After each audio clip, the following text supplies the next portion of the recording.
We've had a few internet sensations over the last 2.5 decades. Since the turn of the millennium, you might remember the insane rise in popularity of TikTok, of Musical.ly, Vine, Fortnite, but the daddy of all of these for me is Facebook. As someone now in their late 20s, I was there when this absolutely went turbo. So much so that not only is there an upcoming follow-up to the David Fincher smash hit biopic of the creator Mark Zuckerberg, but there are even smartphones, actual hardware built for Facebook. And that's where we land today, when Facebook made phones. By the way guys, really trying to hit 150,000 subscribers, so if you wouldn't mind hitting that button, it really would mean the world to me. Thank you so much. There are actually 3 phones made, with the final being the successor to the previous 2, a year or so later. But today we're talking about the HTC Cha-Cha and the Salsa, 2 devices built as siblings for Zuck's platform. These both came out in early 2011 and feature slightly different internal specifications, which we will talk about a little bit later. Here in the UK, the Cha-Cha was £250 brand new, with the Salsa coming in at 320, so it is quite clear which model was meant to be the higher end option of these. And to give you a bit of context for the time, the best phones to launch in this year were the iPhone 4S, the Galaxy S2, the original Samsung Galaxy Note, and HTC's own Wildfire S, so we're talking pretty early on in Android smartphones, which makes itself even more obvious when you look at what these phones do. Despite on paper being the lower end choice, the HTC Cha-Cha is actually the more interesting one to me, basically because of its form factor. It of course has a landscape touchscreen up top, call, accept and end buttons on the front, which really dates it, with capacitive nav buttons above that, and a full keyboard below with arrow keys. The keyboard portion itself is angled, I'm guessing for ergonomic reasons, and there's a front-facing camera stuffed up there above the screen as well. It feels really weighty and dense, the metal feels cold to the touch, it feels far more luxurious than I'm sure it looks like that in the video, but in photos online these look like cheap, tacky, plasticky things, and that's just not the case. Like an old hard drive PC, it seems to take a minute to turn on and then a little bit of a while to warm up a bit before you can actually use it heavily. It has 2 gigs of storage, half a gigabyte of memory, and an 800 MHz CPU on board. So this was never going to light up the world, but once it is fully loaded, it's not nearly as bad as you'd expect, at least in terms of smoothness, there being a whole 14 versions of Android out of date at this point, coming for 15 years old soon. It's basically a paperweight in terms of software unless you load up a custom ROM, of which there are actually kind of a small handful available online. But this kind of makes me sad because this keyboard is fantastic. It reminds me of old school BlackBerry keyboards, not the sort of ones you'd find in the Priv, the Key 2 or the Passport that I've checked out on this channel, but on the proper bold and the curve. It's satisfying, relatively easy to press because of its shape of the keys, and the truth is right now there's barely, if any, reason to use it at all. And my word man, the notification LED. I miss that so much. Why did we get rid of that for the always on display? It just seems so stupid. The pricier but perhaps a little more normal looking Salsa is still crazy quirky. Again, it feels dense and weighty, far more so than it looks in pictures. It has the capacitive nav buttons at the bottom, and of course a much larger touchscreen than the Cha-Cha had, and definitely in a more standard aspect ratio as well. And is still dwarfed by displays that we have in our smartphones today. It has dedicated hardware shutter button on the right hand side, it's a 2-stage affair. It's somewhat knurled and feels really satisfying to press.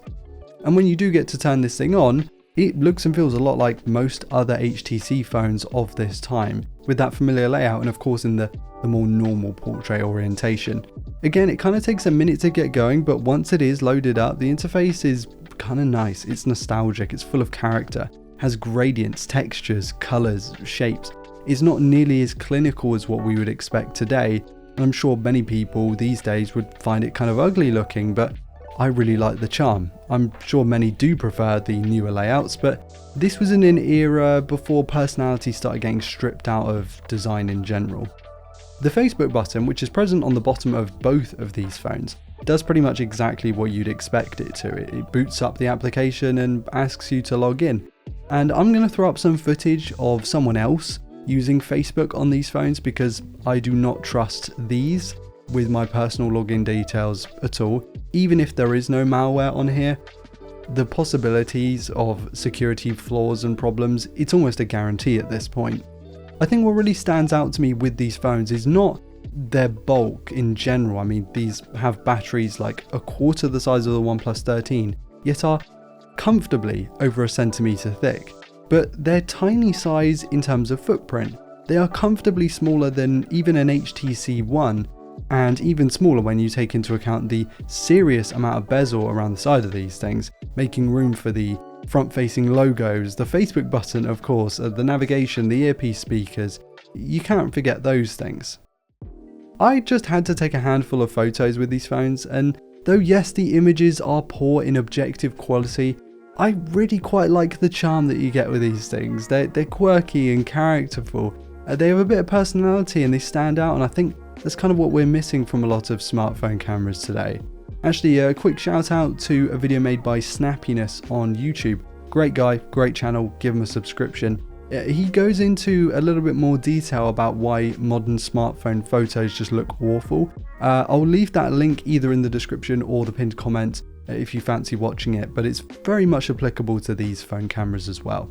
While sales figures aren't publicly known for either of these guys, I'm pretty sure it's safe to say they didn't sell well, or at least they weren't ever going to compete with HTC's other products, let alone the regular flagships in the Galaxy S or iPhone of the day. There are certainly some of these out there in the wild, depending on your region, of course, your market. You can find them pretty cheap.